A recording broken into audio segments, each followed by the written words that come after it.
Donc, bonjour à Natacha Tata, qui vient nous revoir pour nous en mettre encore plein d'avis avec l'intelligence artificielle. Alors, bienvenue à l'épisode de l'épisode 16 de la troisième saison de Autour du traducteur. Et puis, j'aime beaucoup parler avec Natacha. On a, on est toutes les deux traductrices, mais on a des visions différentes de la traduction parce qu'on a un regard différent. Moi, j'ai plus un regard processus cognitif être humain. Puis Natacha a beaucoup le regard intelligence artificielle. Et puis, de façon étonnante, ces deux domaines-là se rejoignent. On va le voir dans la discussion. C'est pas juste des robots puis tout ça. On voit que les mécanismes cognitifs ont été appris ou les développeurs se sont inspirés de nos mécanismes cognitifs. Alors, ben Natacha, je pense qu'aujourd'hui tu viens nous parler de ton guide pour aider Monsieur, Madame, tout le monde à s'y retrouver dans tout cet univers-là. Alors, je te laisse la parole et puis, juste une petite chose. Si vous voulez aller voir le guide de Natacha, c'est sur ton site web Info IA Québec, hein, et non pas sur ton site professionnel. C'est bien Non, ça? c'est ça, c'est dans le blog, la section du blog Infoya Québec. On pourrait aussi mettre le lien dans le chat, si vous voulez, tout à l'heure. Oui, d'accord. Ben Alors, merci pour l'invitation. C'est toujours un plaisir de jaser avec toi, Sylvie, nos invités. Ben, écoutez, ce guide-là, si on peut dire un guide, oui, mais c'était surtout pour étoffer sur les divers thèmes qu'on commence à voir employés de manière interchangeable, mais très souvent à tort. Donc, c'est vraiment né de ce désir de clarifier justement certains termes parce qu'il y a, on peut faire certaines distinctions alors que on commence à voir des gens évidemment adopter les outils, les très nombreux outils qui se font de plus en plus nombreux, mais c'est là où je peux donner des exemples. Là. On peut peut-être commencer comme ça avec des exemples de d'erreurs qu'on peut faire. Euh, mhm. par exemple, Copilot de Microsoft et Perplexity ne sont pas des modèles d'IA. Donc, on peut voir des gens, par exemple, employer ou dire qu'ils ont utilisé le modèle Copilot ou le modèle Perplexity, alors que ce ne sont pas des modèles IA, ce sont des agents conversationnels, comme ChatGPT ou Claude ou Gemini ou Grok, sauf que ChatGPT, mais en fait Claude, Gemini et Grok sont des modèles d'IA fondateurs. Donc, ce sont un modèle d'IA fondateur.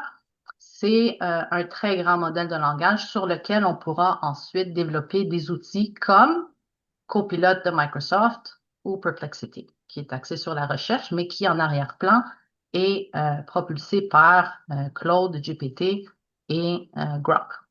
Alors que Copilot, sous le capot, là, si on veut, de Copilot de Microsoft, ben, il est propulsé par, jusqu'à une certaine date, je pense qu'il y a 6 mois ou 8 mois, c'était uniquement ChatGPT, alors que maintenant, c'est GPT et Claude.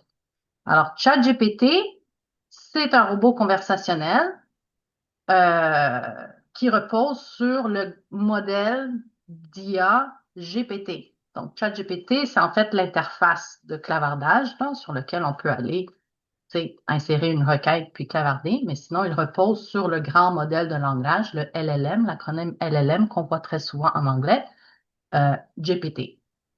C'est moins évident pour les autres qui gardent le même nom, comme Claude ou Grok ou Gemini. Donc, ce sont des modèles de langage, mais ils sont aussi des robots conversationnels ou agents conversationnels. Ensuite, on a les agents IA qui ne sont pas des agents conversationnels comme on les a connus, par exemple, jusqu'à date. Bon, ici, je pense que ça vaut la peine de mentionner qu'en anglais, la distinction, elle est beaucoup plus claire parce qu'en anglais, on a chatbot and AI agent. Donc, en anglais, a chatbot is a chatbot. An AI agent is an AI. C'est comme beaucoup plus clair. Tandis qu'en français, je pense que c'est là où c'est facile de se Hmm. confondre parce que c'est là où on parle d'agent conversationnel et d'agent IA et on pourrait croire à tort que c'est pareil, mais ce n'est pas le cas. Donc, un agent conversationnel, c'est le fameux chatbot qu'on dit en anglais. Ça se limite au clavardage, à répondre à nos requêtes ou à suivre une certaine instruction là, quand on lui donne des tâches, par exemple, de rédaction, ou de révision, ou d'analyse ou quoi que ce soit.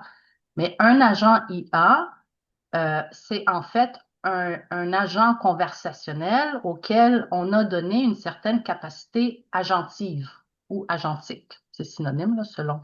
D'ailleurs, je me base beaucoup sur, ça s'appelle Datafranca. Le lien, c'est datafranca.org. C'est un dictionnaire, ou plutôt un lexique là, sur l'intelligence artificielle qui est développé, je pense aussi, de l'Université de Montréal. Oui. Ben, en fait, il y a plusieurs universités. Peut-être que vous connaissez. Je vois qu'il y a plusieurs universités derrière cette, Ben, je pense que cette école.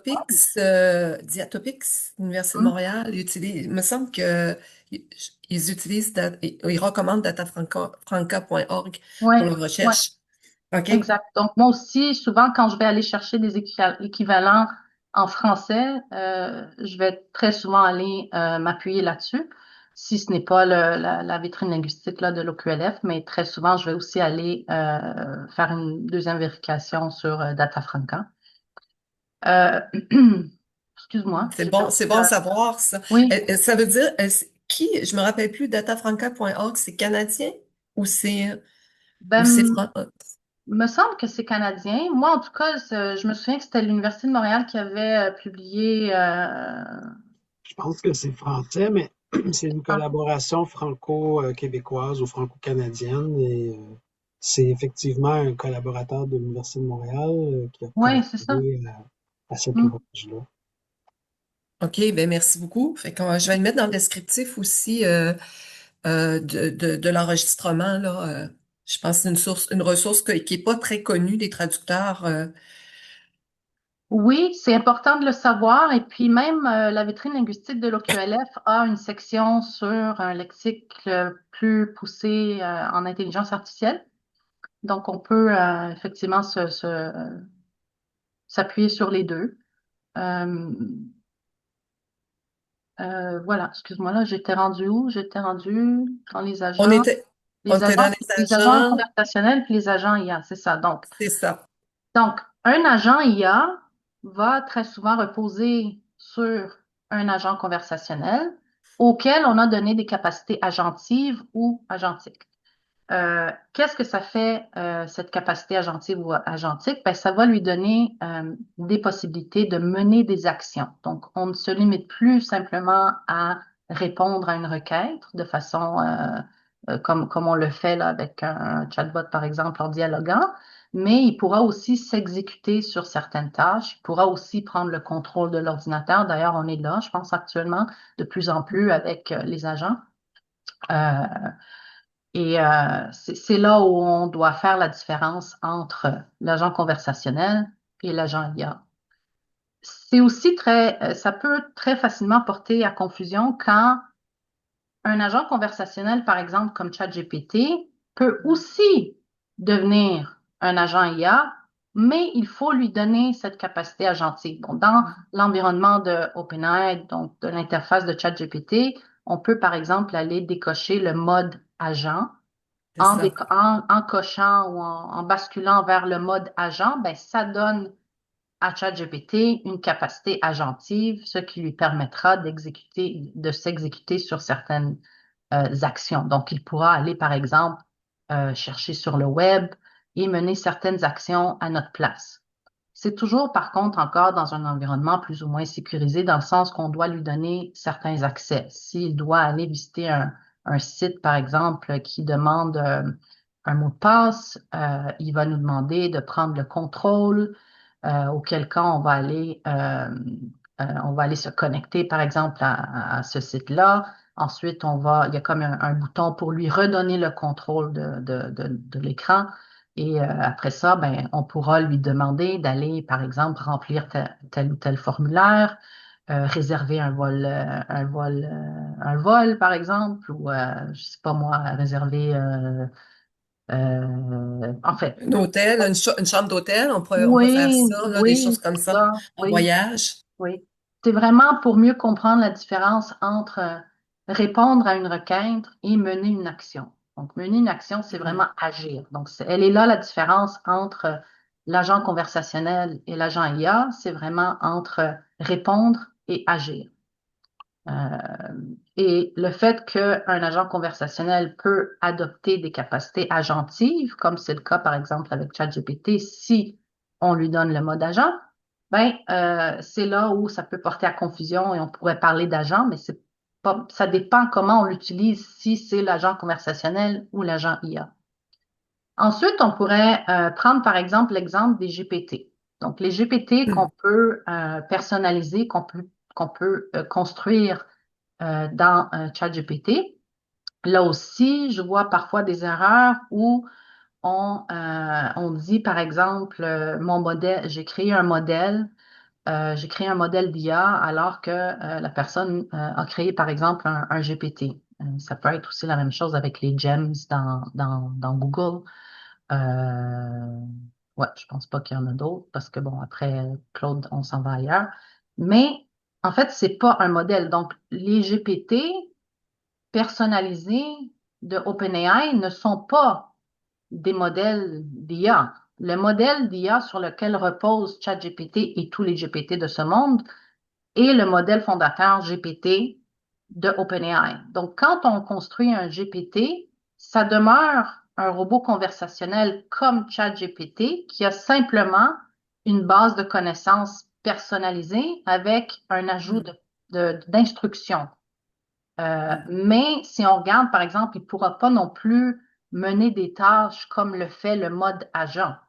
Donc, il n'a pas non plus de capacité agentive. Donc, ça demeure un agent, un GPT personnalisé demeure un agent conversationnel comme ChatGPT, sauf qu'il est justement personnalisé.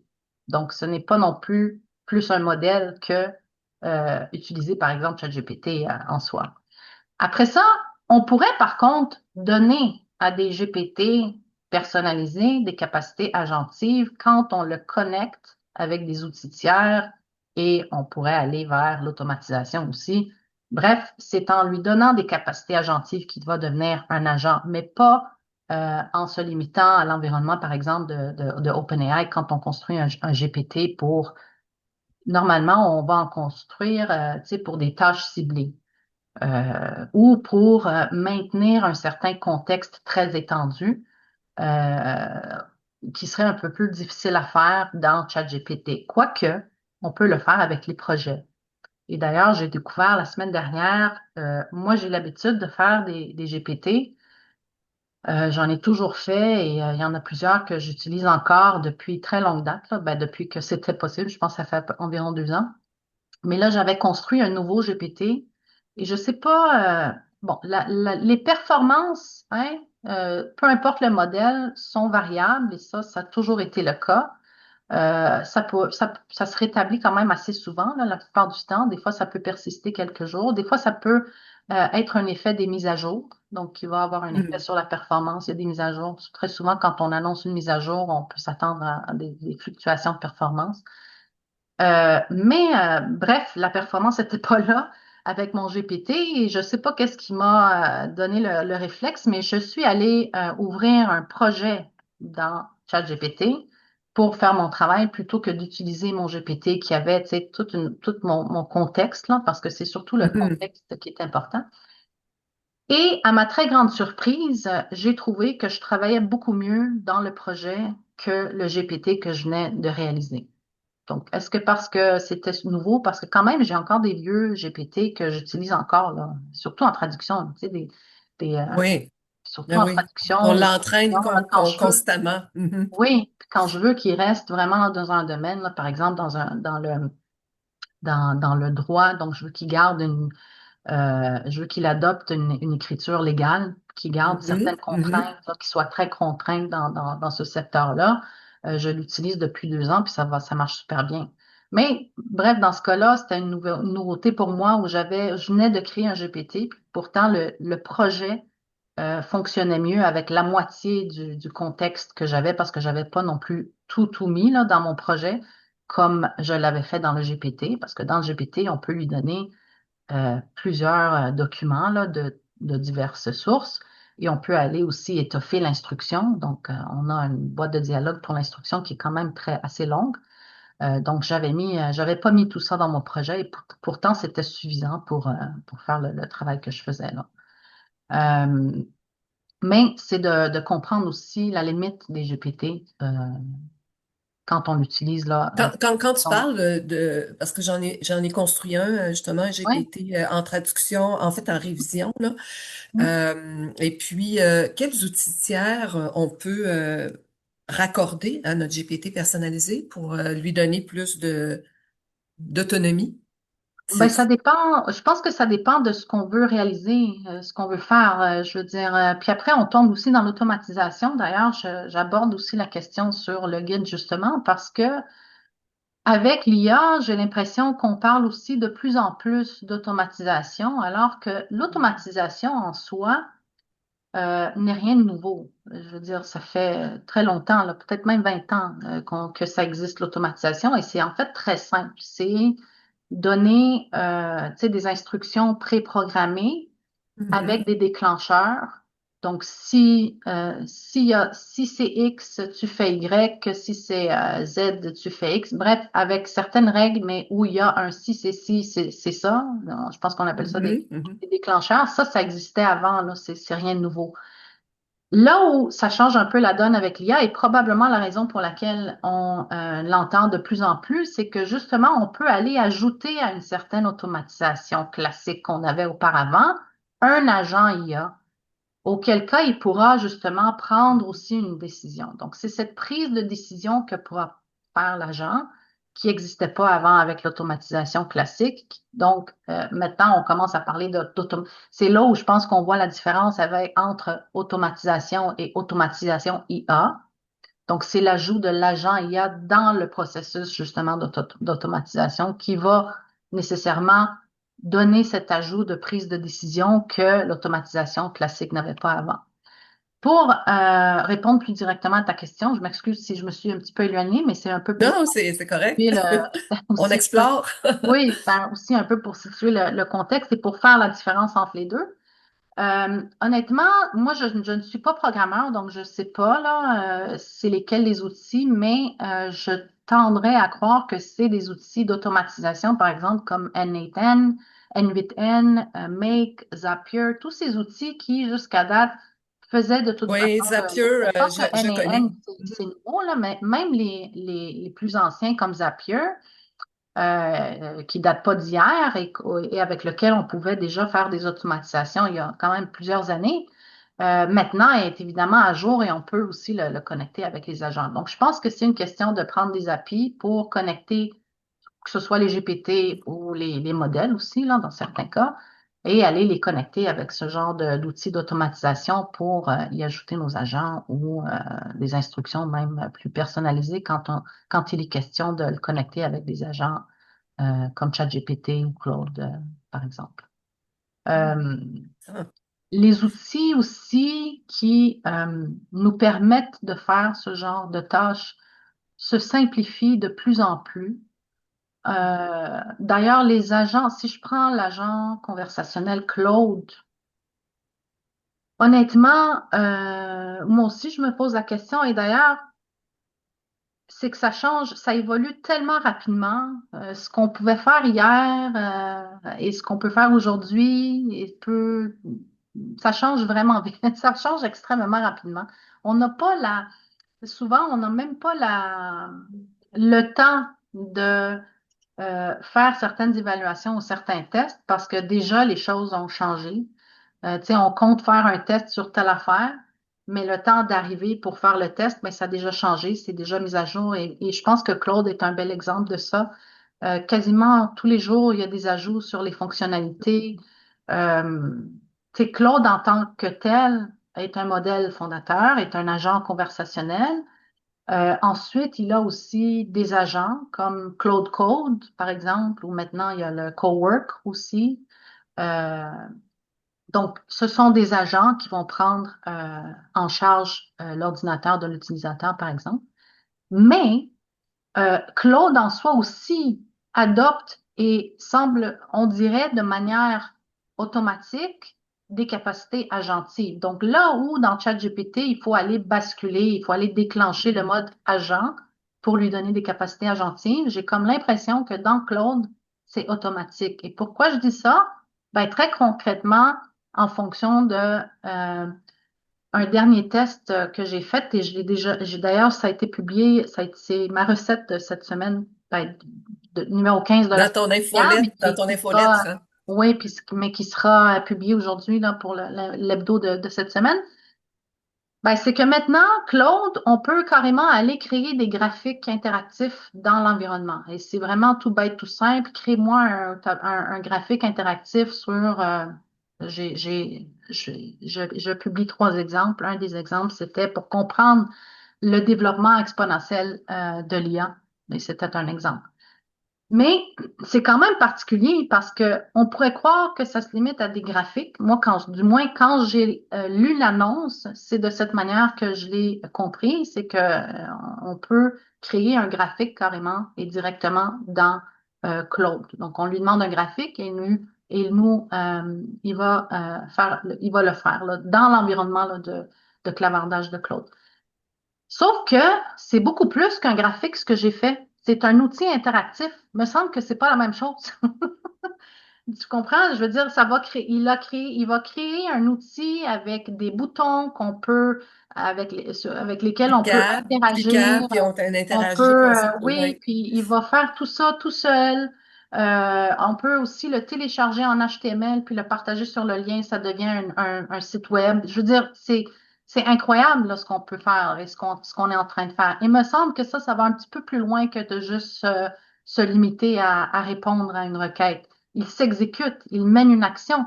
Mais ce qu'il a fait en faisant ça, c'est qu'il a mené cette action sans nécessairement que je lui demande de le faire. Il a pris des décisions en pleine autonomie.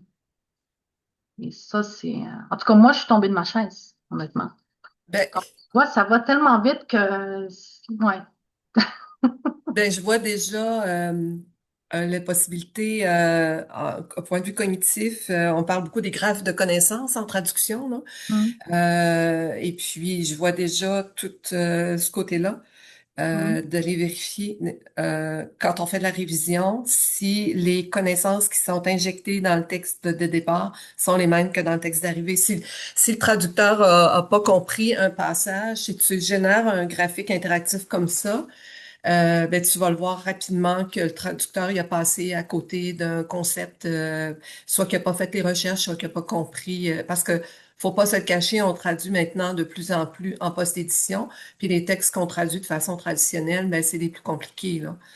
Donc, il faut avoir des outils plus puissants. hum, Je verrais ça, là, les graphes de connaissances, des knowledge graphs là, avec ça. Je trouve mhm. ça vraiment fantastique. Oui, je comprends que tu sois tombé Tellement en bas de ta facile. chaise, moi-même, je Ouais. suis tombée en bas de ma chaise. Oui, non, je m'attendais vraiment pas à ça. Je m'attends à utiliser Claude parce que je sais que Claude Code est un agent. Donc, Claude Code, c'est concrètement un agent. Donc, il peut mener des actions.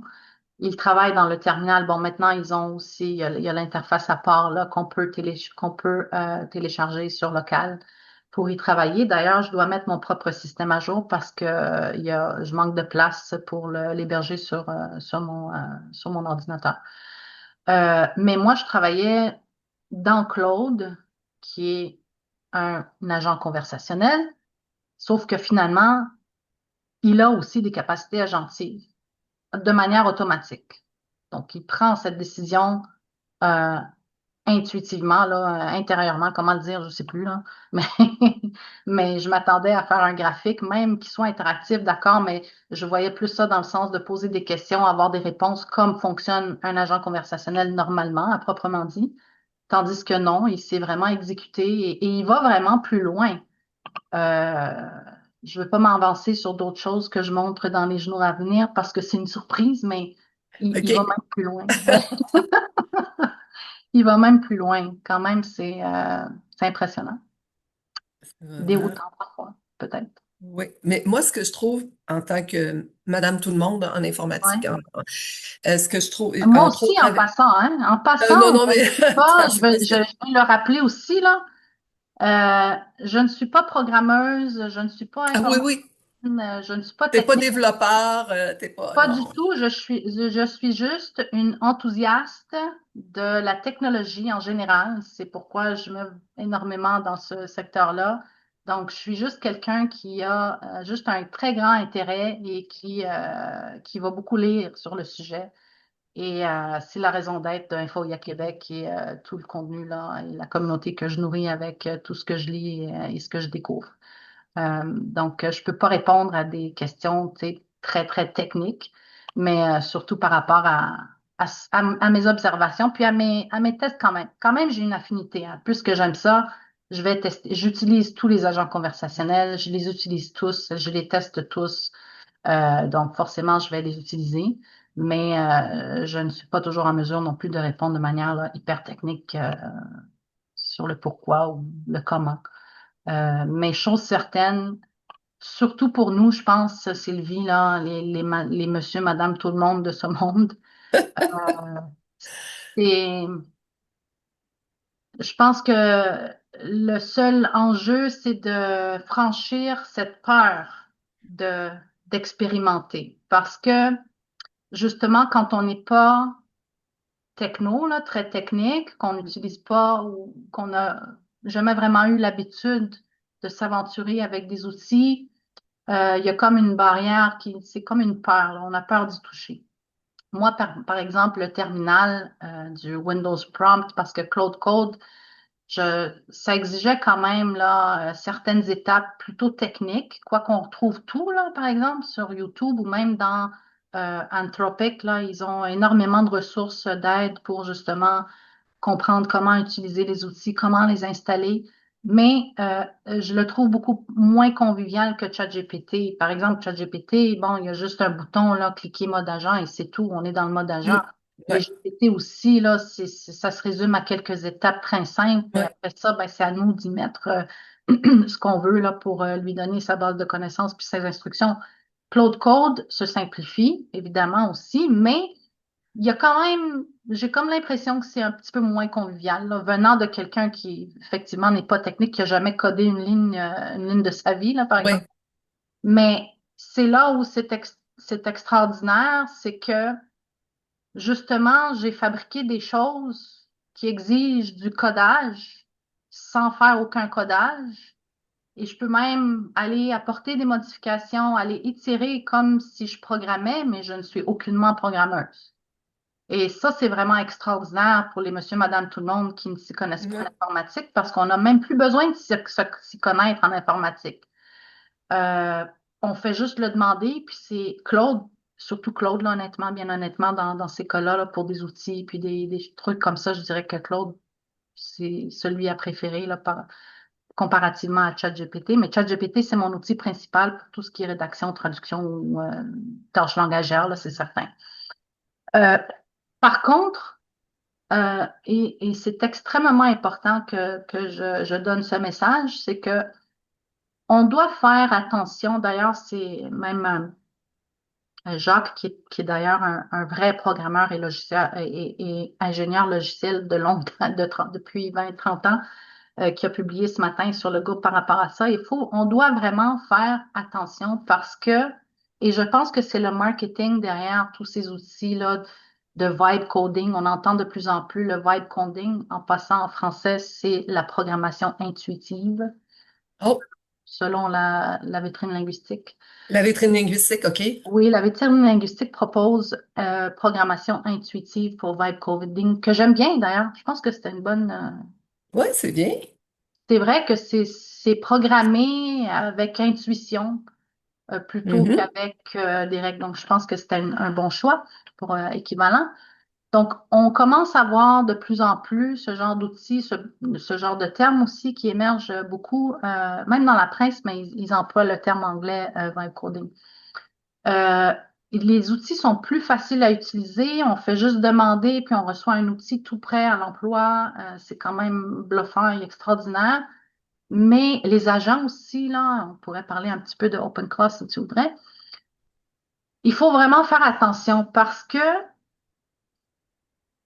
pour nous qui n'avons pas les capacités de programmation ou techniques, OK, on n'est pas en mesure d'évaluer les risques et les dangers quand on mène une certaine action avec ces outils-là. Ah, OK. Et oui, donc c'est à prendre un peu avec, il faut quand même faire attention. Et c'est très difficile parce que autant que les outils se font de plus en plus sophistiqués, c'est de plus aussi, de plus en plus difficile de s'y retrouver si on sait pas ce que l'outil en soi est en train de faire pour nous. Tu sais, un programmeur là, d'expérience, même il utilise ces mêmes outils, il a une certaine conscience de ce qu'il est en train de faire que nous, on n'a Ouais, pas. Nous, on va ouais. juste se limiter à ce que l'outil nous dit. Il fait juste faire, tu sais, il va nous dresser un plan peut-être, il va nous donner des étapes. Ah, c'est facile, A, B, C, puis c'est fait, puis c'est extraordinaire. Dans certains cas, ça peut être un risque parce que, surtout, en fait, ben, c'est de connaître les signaux de risque. Par exemple, quand un outil commence à nous demander de télécharger des choses, par exemple, c'est là où il pourrait y avoir un outil malveillant qui a été infiltré dans l'outil qu'on doit télécharger. Et là, on vient de mettre ça sur notre système et ça va causer des problèmes. D'ailleurs, je lisais ce matin, et c'est ce sur quoi Jacques avait publié ce matin aussi. On a peut-être lu la même chose, peut-être, ou peut-être qu'on en parle de plus en plus. Mais il y a une hausse des fuites de données et de cyberattaques. Et c'est largement dû justement à toutes ces sophistications d'outils faciles d'usage, là, très conviviaux. Parce qu'après ça, ben, les gens qui ne s'y connaissent pas sur comment ça fonctionne sous le capot n'ont pas nécessairement les bons réflexes pour connaître là où il y a un danger ou un risque avec les données. Donc, ça va prendre de la formation continue. Ben, je Parce pense que que, étant oui. donné que ça évolue si rapidement, nous, Ouais. juste les traducteurs, à tous les 3 mois, les 6 mois, il faudrait rafraîchir nos connaissances ou je sais pas comment. Ben, c'est pas vraiment une question de connaissances parce qu'en traduction, je pense que les connaissances restent les mêmes, mais c'est les outils qu'il faut probablement mieux connaître. Comme là, par exemple, Oui, même c'est ça, de la formation continue sur les outils qui apparaissent et les dangers qui viennent ouais. avec. OK? Ouais. Oui, je pense que ce serait important d'y De tenir compte. penser. Oui. Mhm. Oui, Brigitte. Ah, Oh, ton bon, micro, ça sonne Brigitte. pas. Ton micro. Ton micro. Ah. Et c'est ça, je cherchais le bouton pour l'allumer. Hmm. Bon, alors bonjour et puis excusez-moi de cette petite interruption, mais au sujet de la formation continue, j'ai entendu récemment qu'il y aurait bientôt des formations obligatoires sur le sujet pour les membres du barreau du Québec. Fin de la Ah parenthèse. oui. Intéressant. Ah. Les membres du Ouais, barreau. Hmm. ouais. Oui, le secteur du droit est tout comme nous, très certainement chamboulé aussi par les outils, mais pour bonne chose, je pense, là, honnêtement, je pense que c'est une bonne chose. Mais c'est ça, je pense qu'avec ça, il faudra aussi apprendre à les maîtriser et comment ils fonctionnent aussi, je pense. Oui, Eric.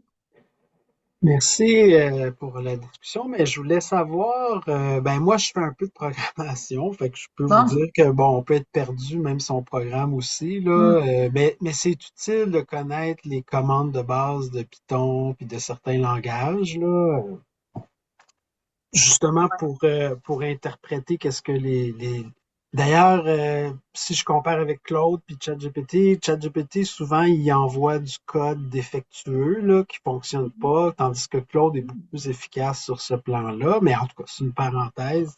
Mhm. Je voulais savoir, quand vous dites que vous construisez un projet, disons, avec ChatGPT, c'est essentiellement pour les traducteurs, les traductrices, d'alimenter ces outils-là avec des textes, j'imagine. Est-ce que c'est des textes unilingues ou des textes bilingues ou les deux? Tu sais, j'avais une question par rapport à ça. Mhm. Donc, les projets ou les GPT? Ou les deux? Ben, les deux, en fait. C'est ça. Dans le fond, j'aimerais contribuer à cette réflexion-là. Je pense que Ouais. je crois à l'utilisation des outils, mais j'aurais peut-être des idées sur qu'est-ce qu'on peut utiliser Hmm. qui est Ben, il y propre a à pas, nous, à nos besoins. Ouais, c'est quand même assez simple, il n'y a pas de limite. On peut OK. travailler, ben, en fait, Si on voulait vraiment utiliser des sources de formats très variés, dans ce cas-là, j'irais plus avec un outil comme NotebookLM, qui va prendre aussi des fichiers audio, des vidéos. Il va tenir compte des vidéos sur YouTube, il va tenir compte des PDF, des sites web. Donc, quand on a un corpus, par exemple, qui pourrait représenter plusieurs formats différents, donc audio, vidéo, site web, texte, PDF, moi, j'irais avec NotebookLM. Mais dans les projets, par exemple, de ChatGPT ou les GPT, euh, des sites web, des documents Word, des documents PDF, il prend les images aussi, donc ça pourrait être des captures d'écran ou des images, tout plein de documents là, de toutes sortes. Ça peut être en anglais, en français, des bitextes, des mémoires de Ah, ok. traduction. Je veux Ok. dire, oui, absolument tout. Puis, Il n'y a pas de limite vraiment. Ben, il y a une limite par rapport au volume, là. Je ne sais pas si ça a changé, mais les GPT, je pense que ça prenait une quarantaine de documents, mais il faudrait vérifier si la limite a changé. Ouais, des fois, ça change vite, hein? Oui, ça Mais, change et on ne sait jamais vraiment. Même les limites, des fois, il y a des limites, comme par exemple avec la recherche approfondie, ça donnait des limites. Même le mode agent, me semble qu'il y a des limites. On peut pas l'utiliser là toute la journée non plus.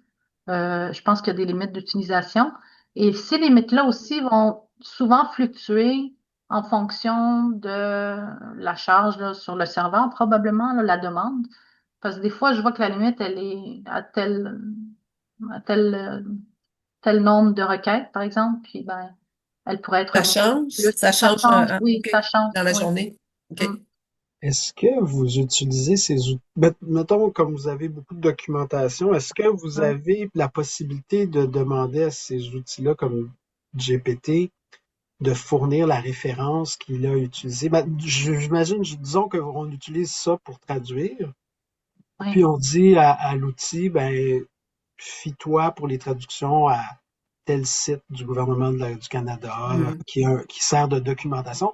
Est-ce qu'on peut dire à ces outils-là, dans certaines traductions, quand il y a un doute, parce que souvent, il y a des informations qui vont être contradictoires en différentes ressources, est-ce qu'on peut lui demander à l'outil de dire, ben là, il y a différentes ressources qui conseillent des solutions différentes? Est-ce que c'est possible de systématiquement les relever, puis de les mettre d'informer, dans le fond, l'utilisatrice ou l'utilisateur sur ça? Ou c'est une Absolument. Puis question que je me d'ailleurs, pose, ouais. oui, je vous inviterai à lire le billet sur les hallucinations de l'IA, qui se trouve aussi sur le blog. On pourrait mettre aussi, Sylvie, le lien vers celui-là. Oui, C'est vraiment très certainement. intéressant parce que ça explique en long et en large aussi pourquoi et comment, ben, comment et le pourquoi tous les, tous les robots conversationnels vont faire des erreurs ou halluciner. On appelle ça des hallucinations. Et là-dedans, justement, il y a des techniques pour réduire les erreurs. C'est impossible de les éliminer à 100% avec certitude. Ça, il faut le savoir en partant. Peu importe l'agent conversationnel, peu importe le modèle, ils font tous des erreurs, ils vont toujours en faire. Ça fait partie du fonctionnement qui fait en sorte que ça ne sera pas vraiment réglé. Mais on peut chercher à les réduire. Et une technique, c'est très justement, Eric, de préciser, de se limiter aux sources X, Y, Z, que ce OK. soit extérieur, donc s'il doit aller chercher sur le web, ou même intérieur si ce sont des documents qui se trouvent dans le projet ou dans un GPT. Le fait de préciser, de se limiter à ces sources-là devrait aider à réduire justement là, parce que ben, on lui instruit là, très précisément de se limiter à ça. La raison pour laquelle NotebookLM, d'ailleurs, est encore meilleur pour ce genre d'exercice, c'est parce que NotebookLM va se limiter justement au corpus qu'on va lui donner. Donc, il va pas aller chercher à l'extérieur des choses. Il va vraiment juste travailler sur le corpus énorme de toutes les sources de formats différents qu'on va lui donner. Et aussi, quand on va lui poser une question pour aller chercher, par exemple, une certaine information, il va d'emblée nous montrer où il a trouvé cette information. Donc, il va y avoir comme une petite note, comme un chiffre de note là qu'on peut cliquer dessus, puis on peut aller voir où il est allé trouver. Ça peut être même dans une vidéo, là, c'est quand même incroyable parce que ça peut se retrouver dans la vidéo. Il va ouvrir la transcription de la vidéo sur YouTube. Nous, on a juste mis la vidéo. Et ça peut être une vidéo en anglais, hein? C'est Hmm, incroyable. Je veux dire, ouais. j'ai déposé des liens de vidéos sur YouTube qui sont en anglais et je travaille en français. Je pose une question, il me dit exactement où ma réponse se trouve dans la vidéo qui est en anglais. Donc, il fait la pré-traduction de la Ouais, transcription de l'anglais en une demi-seconde pour aller me chercher l'information. C'est quand même extraordinaire. Et Ouais. d'ailleurs, Gemini vient de se mettre à jour aussi avec son modèle Flash, là. Donc, on peut s'attendre à ce qu'il soit encore plus performant qu'il était avant. Ouais, Est-ce que vous mais avez... Eric, Ouais. est-ce que je pense aussi dans votre question, c'est de savoir si euh, c'est possible d'avoir un GPT ou qui va être capable de poser un jugement de valeur sur différentes sources puis mettre en lumière des contradictions entre le site A du gouvernement puis le site B parce que le gouvernement peut aussi se contredire, là, on s'entend. oui. Est-ce que c'était un peu ça votre question? Oui, ben oui, tout à fait. Puis l'autre question, c'est est-ce qu'il y a des outils, des GPT, des moteurs? Ben, j'en connais, mais je ne sais pas si ça s'utilise. Moi, par exemple, Roberta, moi, c'est un LLM que j'ai utilisé un peu dans la programmation parce que je fais des applications sur le traitement des langues naturelles en français. Puis je me suis rendu compte que c'est beaucoup plus euh, efficace un moteur ou je sais pas comme un modèle là, finalement qui est spécialisé sur le français. Puis je trouve que GPT, à l'exception de Claude, je sais pas quel est le modèle qui est utilisé sous-jacent, mais je trouve que GPT c'est très centré, c'est très anglo-centrique dans le sens où Oui. tu sais, tout. En tout cas, ça c'est ma deuxième question, mais je voulais Mhm. juste vérifier ça avec vous là, comment. Oui. Donc, Claude, c'est un modèle de langage comme GPT. ChatGPT, c'est son robot conversationnel. Euh, Tous ceux-là, ils sont... Donc, quand on dialogue en français et on reçoit une réponse en français, cette réponse, elle a été pré-traduite de l'anglais. C'est d'ailleurs la raison pour laquelle on retrouve tous les anglicismes et les calques dans les Oui. contenus francophones générés avec ChatGPT, Claude, Gemini, Grok, tous ces modèles. DeepSeek aussi, si on veut. Euh, le modèle qui est francophone, c'est les modèles de Mistral. Donc, il y a Mistral AI. Mistral, OK. Ouais, c'est Mistral qui est une entreprise française et Mhm. donc qui va. Mais par contre, il faut quand même tenir compte qu'ils sont entraînés aussi dans tout le corpus. Le plus grand, c'est en anglais. Hein. C'est Mhm. tous les données d'entraînement. Euh, tu sais, je Hmm. pense pas mal que c'est plus que 80-90% qui est en anglais par rapport à ce qui est disponible en français comparativement. Mais malgré tout, Mistral, quand même, étant un modèle de langage français, c'est aussi la raison pourquoi ses discours vont être plus idiomatiques en français par rapport aux réponses de GPT et des autres. Mais encore là, je veux dire, moi, la manière que je fonctionne souvent avec ça, parce que ChatGPT, c'est quand même toujours mon outil principal, c'est ben, justement de préciser nos préférences, là, tu sais, d'aller travailler dans la vitrine linguistique de l'OQLF, par exemple, euh, quand il fait des erreurs, de le relancer, lui préciser pourquoi on préfère telle tournure plutôt qu'une autre. Bref, la plupart du temps, il va s'en souvenir. Maintenant, j'ai pas besoin de le dire, là. Il s'ajuste à nous, du moins dans mon cas. Et donc, j'ai plus vraiment. Parfois, il va faire l'erreur. Donc, il va me refaire le même calque, même si je l'avais corrigé, tu sais, il y a une semaine ou deux. D'autres fois, non, il va tenir compte de sa mémoire contextuelle pour savoir que non, je préfère telle tournure plutôt que l'anglicisme qu'il va très souvent adopter, utiliser. Donc oui, même s'il y a le Mistral, par exemple, là, vous pourrez l'essayer, qui est français, ça ne veut pas dire qu'on ne peut pas avoir le même résultat plus idiomatique en français avec les autres, mais ça va exiger justement d'aller faire ce travail de précision avec l'agent. OK, merci. Mhm. Merci. Il y a aussi Mammouth, qui est une entreprise française, qui est une plateforme multi-agent. Donc, c'est une plateforme qui, je pense, c'était à 10 € par mois, là. où on peut justement aller choisir le modèle et travailler soit avec ChatGPT ou Claude ou peut-être qu'il héberge aussi ceux de Mistral. Je pense que, me semble que oui d'ailleurs. Ce qui peut être intéressant parce que plutôt que d'avoir plusieurs abonnements, on commence à se Ouais. donner aussi, ben là, c'est parce que je peux pas multiplier mes abonnements non plus. C'est pour ça aussi que je pense de plus en plus, on entend la question, c'est quoi le meilleur modèle, lequel je devrais prendre? Donc, la question revient très souvent.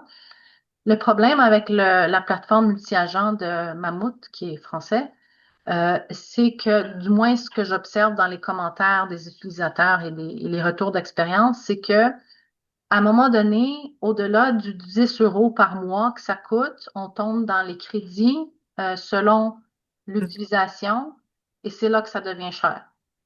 Donc, ça dépend aussi de combien on l'utilise, de l'utilisation qu'on en fait. Euh, voilà. Alors que, tu sais, ChatGPT, par exemple, ou Claude, non, Claude, je pense pas, mais ChatGPT, surtout le plan normal, là, le plus, il va avoir, c'est illimité, me semble, les requêtes avec ChatGPT. Oui. Oui, juste un petit mot en ce qui concerne les applications françaises. Je suis pas allée dans ces applications-là du tout, mais le fait que quelque chose provienne de la France, ça garantit pas nécessairement qu'on va parler plus le français. Au contraire, les Mm, Français affectionnent certains anglicismes. J'ai absolument. même déjà vu Mm. des réactions assez condescendantes parce qu'on demandait de franciser un terme. Bon, Oui, les absolument. chers Québécois demandaient ça. Par exemple, le mail, là-bas, nous, on dit un Ah oui. courriel. Oui, Enfin, les exemples sont nombreux. absolument. Oui, non, c'est vrai. Mais parfois, ça peut être peut-être dans la tournure je veux dire, peut-être pas sur les mots, là. Il va peut-être dire quelque chose de manière plus française, même s'il il va employer mail plutôt qu'un courriel. Mais je sais pas, ça pourrait valoir la peine de le comparer, là, de l'essayer pour le comparer. Ouais, moi, je J'aurais une autre pense. Pas question. vraiment Oh, besoin, là. oui, allez-y, Ah, Eric. non, mais je voulais juste, sur ce point-là, oui, je pense que c'est vrai, qu'est-ce que vous dites, Mm. Brigitte, je suis tout à fait d'accord. Mais moi, c'était plus par rapport aux colocations, parce que dans le fond, les modèles de langue, quand ils sont faits sur l'anglais, ben, c'est évident que les colocations, elles vont être Ouais, plutôt tendance à calquer l'anglais. ouais. Comme par exemple augmenter la qualité plutôt que améliorer la qualité. C'est Mm. une colocation qu'on trouve souvent dans Mm. des corpus comme ça. Puis c'est très toxique pour nous, je Ouais. pense. En tout cas, Dans mon bon, opinion, non, il y en a beaucoup. oui, c'est ça, Il y en a c'est ça. vraiment plusieurs. Oui, oui. Et c'est même préoccupant parce que on peut même s'habituer à ces tournures-là, Oui. puis elles Mm. deviennent normales, puis les utilisateurs, ils s'en rendent pas compte. Je le vois, c'est chez les étudiantes, les étudiants, ils ont Oui. comme acquis ces tournures-là, puis ils se rendent même pas compte que c'est des anglicismes. Et ça, c'est très préoccupant. Je sais pas comment on pourrait sensibiliser les gens face à l'utilisation de ces outils-là, mais c'est une grosse préoccupation pour moi comme enseignant aussi, là. Oui. C'est absolument vrai. Et d'ailleurs, il y a des études aussi, et il y en a une très récente, il faudrait que je la ressorte parce que je voulais justement publier là-dessus, Sylvie, mais il y a aussi une étude très récente qui parle justement de l'homogénéisation là, du discours et de la langue. Ça, on le savait déjà, je pense qu'il y a 1 an ou 2 déjà, il y avait les premières études là, qui suggéraient que le fait d'adopter l'IA et de rédiger avec fera en sorte au fil du temps de constater une certaine Homogénéisation. merci, merci, une certaine homogénéisation de la langue, ce qui n'est évidemment pas une bonne chose. Non. Mais là, il y a une nouvelle étude qui vient de sortir. C'est Ethan Mollock d'ailleurs qui avait publié là-dessus. Je l'ai vu qui publiait là-dessus, il me semble que c'était lui, qui reprend cette idée, qui confirme à nouveau encore ce phénomène d'homogénéisation de la langue. Mais ce qui est encore plus préoccupant, c'est que dans cette étude-là, on demandait aussi les gens de comparer certaines écritures, OK? Donc, de comparer avec, tu sais, des sorties, par exemple, avec l'IA, puis, bon, une sortie qui aurait été révisée, par exemple, par un humain, donc, qui avait une certaine. Et ce qui était encore plus fascinant, c'est que la très grande majorité des participants là, qui participaient à cette expérience-là, cet exercice-là, si on veut, dans le cadre de cette étude-là, c'est qu'ils préféraient toujours la sortie de l'IA. Hein? Ah Ouais, oui? oui. Oh. Et même malgré savoir que certaines tournures étaient pires que d'autres, par exemple, même en connaissance de cause que une certaine tournure, par exemple, simplifiée ou cliché, elle était tu sais, que c'était cliché ou que c'était plus simple qu'une autre écriture, par exemple, qui était plus descriptive ou expressive.